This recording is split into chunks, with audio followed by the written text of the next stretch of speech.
ওই ওই হারাদার ওকে যেতে না হয়ে কি করো তাকে তাকে হয়তো এখান থেকে নিয়ে যাও তাকে বয়কট করে তার কোনো কোনো জায়গায় নিয়ে যাও তার বসবাস করতে না পারে এখন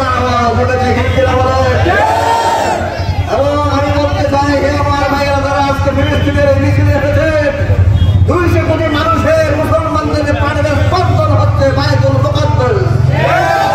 এই বায়তুল মুকাদ্দাস উপর তারা অপারেশন চালিয়েছে 200 কোটি মানুষের হৃদয়ের উপর অপারেশন চালিয়েছে। আজকে আমরা স্পষ্ট ভাষায় বলতে চাই যদি মুসলমানের ঐক্যবদ্ধ হতে না পারে ঐক্যবদ্ধ শক্তি আগামী দিনে ইসরায়েলকে ধ্বংস করে দিতে পারবে আমরা এমন এক পৃথিবী করি যেখানে চরম নির্যাতন মুসলমানদের নির্যাতনের জাহাজ এই জাহাজ থেকে তারা নিয়ে যায় পালিয়ে যায় এবং সুন্দর পৃথিবী করার পক্ষে আমরা আপনারা আগামী দিনে ইসরায়েলের এই সংগ্রামে অর্থনৈতিকভাবে সামাজিকভাবে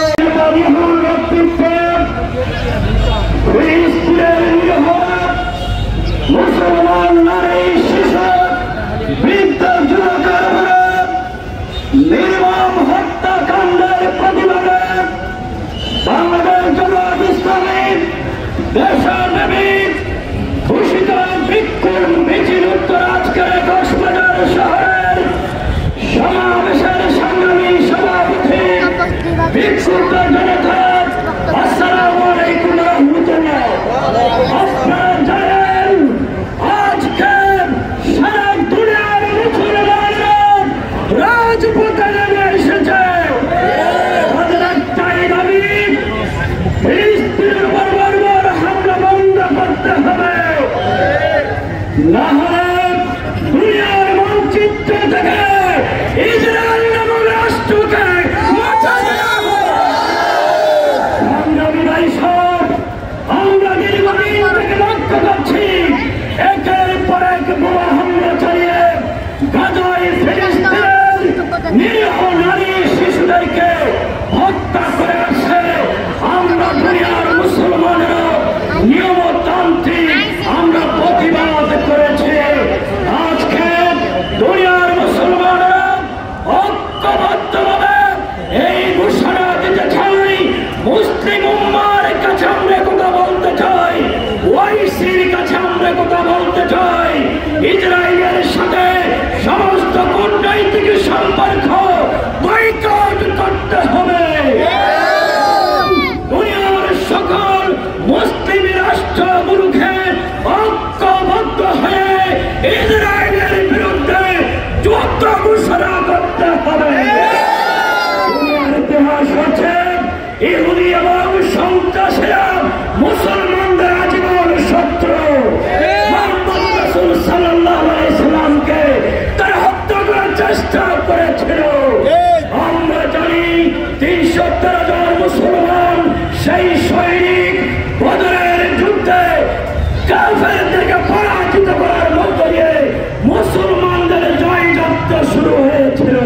প্রথম কেন্দ্র আল-আকসা সহ গাজায় বিশ্বের জারদ রাষ্ট্র সন্ত্রাসী ইহুদি নেতানিয়াহুর নেতৃত্বে বর্বর গণহত্যা, বোমা হামলা এবং সেখানে নারী পুরুষ শিশু হত্যার প্রতিবাদে বাংলাদেশ জামাত ইসলামী কক্সবাজার শহর আয়োজিত আজকের এই বিক্ষোভ মিছিল উত্তর সমাবেশে উপস্থিত জামাতের জেলা সেক্রেটারি জনাব জাহেদুল ইসলাম সহ সংগঠনের বিভিন্ন পর্যায়ের নেতৃবৃন্দ এবং প্রাণপ্রিয় তৌহিদ জনতা, আসসালামু আলাইকুম ওয়া রাহমাতুল্লাহ।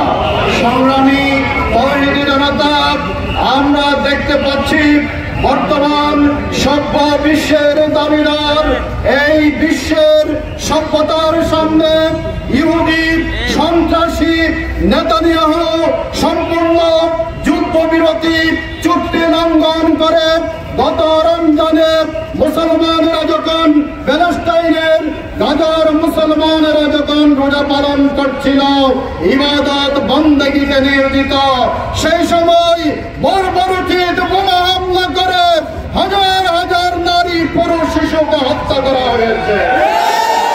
সংগ্রামী তৌহিদ জনতা, শুধু তাই নয়, ওই সন্ত্রাসী রাষ্ট্রের অবৈধ প্রধানমন্ত্রী নেতানিয়াহু বলছেন তিনি গাজা ভূখণ্ডকে খণ্ড খণ্ড করে দখল করছেন এবং জনগণকে সরে যেতে বলছেন। আজকে আমরা জাতিসংঘ সহ ইউরোপ, আমেরিকা, বিশ্ব মোড়লদের কাছে প্রশ্ন রাখতে চাই, কিভাবে এই বিশ্ব সভ্যতার দাবিদার হতে পারে? অতীতে যে গণহত্যাগুলো হয়েছিল তখন তো মিডিয়া ছিল না। আজকে মিডিয়ার সামনে ওই নিরপরাধ নিরস্ত্র গাজার মুসলমানদের উপর এমন ভাবে বম্পিং করা হচ্ছে, বোমার আঘাতে নারী শিশুরা আকাশে উঠছে, ক্ষতবিক্ষত দেহ আকাশ বাতাসে উঠছে। তাদের আহাজারিতে আজকে গাজা সহ দুনিয়ার আকাশ বাতাস ভারী হয়ে উঠেছে। প্রাণ প্রিয় ভাইরা আমার, আমরা অনতি বিলম্বে যুদ্ধ বিরতির জন্য দাবি জানাই এবং সন্ত্রাসী রাষ্ট্র ইসরায়েল এবং ইসরায়েলের সন্ত্রাসী নেতানিয়াহুর বিরুদ্ধে কঠোর পদক্ষেপ নেওয়ার দাবি জানাই। মুসলিম বিশ্বের যে সকল রাষ্ট্রপ্রধানরা রয়েছেন, আমি আপনাদের কাছে জানতে চাই, আপনাদের হৃদয়ে কি ঈমান আছে নাকি আপনারা মুনাফিকের পরিচয় নেবেন? অতি বিলম্বে আরব লীগ সহ শক্তিশালী মুসলিম রাষ্ট্রগুলো ইসরায়েলের বিরুদ্ধে সামরিক পদক্ষেপ গ্রহণ করুন। সন্ত্রাসী রাষ্ট্র যাদের 1948-এর পূর্বে কোন ভূখণ্ড ছিল না, দুনিয়ার এক প্রান্ত থেকে আরেক প্রান্তে তারা ঘুরে বেরিয়েছে, তাদেরকে আরবের এই হাটে বসিয়েছে, গাজায় এবং প্যালেস্টাইনে তাদের জায়গা করে দিয়েছে।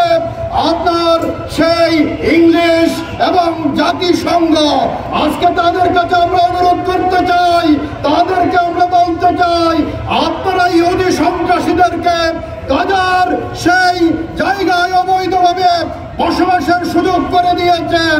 আজকে তাদের এই সন্ত্রাসী কর্মকাণ্ডের যাবতীয় দায়ী দায়িত্ব জাতিসংঘকে নিতে হবে। অনতি বিলম্বে তাদের বিরুদ্ধে কঠোর পদক্ষেপ গ্রহণ করুন, অর্থনৈতিক অবরোধ আরোপ করুন এবং আজকে আমাদের বাংলাদেশ সহ মুসলিম দুনিয়ার যুবকেরা ওই ইসরায়েলের বিরুদ্ধে জিহাদের জন্য আজকে প্রস্তুত। রাষ্ট্রের রাষ্ট্রপ্রধানরা আপনারা উদ্যোগ গ্রহণ করুন। আজকে বাংলাদেশ যদি মিশরের ওই জায়গায় হতো, ইসরায়েলের এবং প্যালেস্টাইন গাজার পাশে যেভাবে মিশর অবস্থিত, সেই পর্যায়ে মিশর না হয়ে আজকে যদি বাংলাদেশ হতো, ফ্যাসিবাদকে যেভাবে এদেশের তরুণ যুবকেরা বিতাড়িত করেছে, ঠিক তেমনি ইসরায়েলের সন্ত্রাসীদেরকে শায়েস্তা করেছে। প্রিয় ভাইরা আমার, আজকে আমরা প্রায় 200 কোটি মুসলমান, 56টির অধিক মুসলিম রাষ্ট্র, আপনাদেরকে বলতে চাই, মুনাফিকের পরিচয় দিবেন না। ওই কারবালার প্রান্তরে ইয়াজিদের বিপক্ষে ইমাম হুসাইনের জন্য মায়া কান্না করেছিলেন, কিন্তু পাশে না দাঁড়ানোর কারণে সেদিন কারবালার বিয়োগান্তক ঘটনা হয়েছিল। পলাশীর আম্রকাননে নবাব সিরাজউদ্দৌলার জন্য এদেশের মুসলমানদের সিম্পাথি ছিল, কিন্তু যুদ্ধে অংশগ্রহণ না করার কারণে এদেশের স্বাধীনতা সূর্য 250 বছর অস্তমিত হয়েছিল। আজকে মিশর, জর্দান, সিরিয়া সহ সৌদি আরব সহ প্রতিবেশী রাষ্ট্রগুলো এবং মুসলিম বিশ্বের আজকে রাষ্ট্রপ্রধানরা যদি উদ্যোগ নেয়, সামরিক পদক্ষেপ লাগবে না। 200 কোটি মুসলমান ইসরায়েলের দিকে যদি প্রস্রাব করে, ইসরায়েল করে ইসরায়েলের সন্ত্রাসীরা বেঁচে যাবে। আমার আমি মনে করি আজকের পৃথিবী অসভ্য না হয়ে এভাবে দেখে থাকতো না। এই অসভ্য পৃথিবীকে ভাঙতে হবে, একটি নতুন মানবতাবাদী বিশ্ব গঠন করতে হবে, নতুন United nation of Muslim country গঠন করে মুসলিম ঐক্য তৈরি করতে হবে। আগামী দিনে বিশ্বের তৃতীয় বৃহত্তম এই মুসলিম রাষ্ট্র বাংলাদেশ শুধু বাংলাদেশের জন্য নয়, গোটা নির্যাতিত মুসলিম উম্মাহর জন্য বলিষ্ঠ ভূমিকা পালনের জন্য জ্ঞান, বিজ্ঞান, সামরিক দিক থেকে, জ্ঞানের দিক থেকে মুসলিম যুব সমাজকে আমাদেরকে প্রস্তুতি গ্রহণ করতে হবে। জোর দাবি জানাচ্ছি, অর্থনৈতিকভাবে আমরা সবাই গাজাকে সহযোগিতা করি। মুসলমান আজকে গাজার সাথে রয়েছে। আমরা জানিয়ে দিতে চাই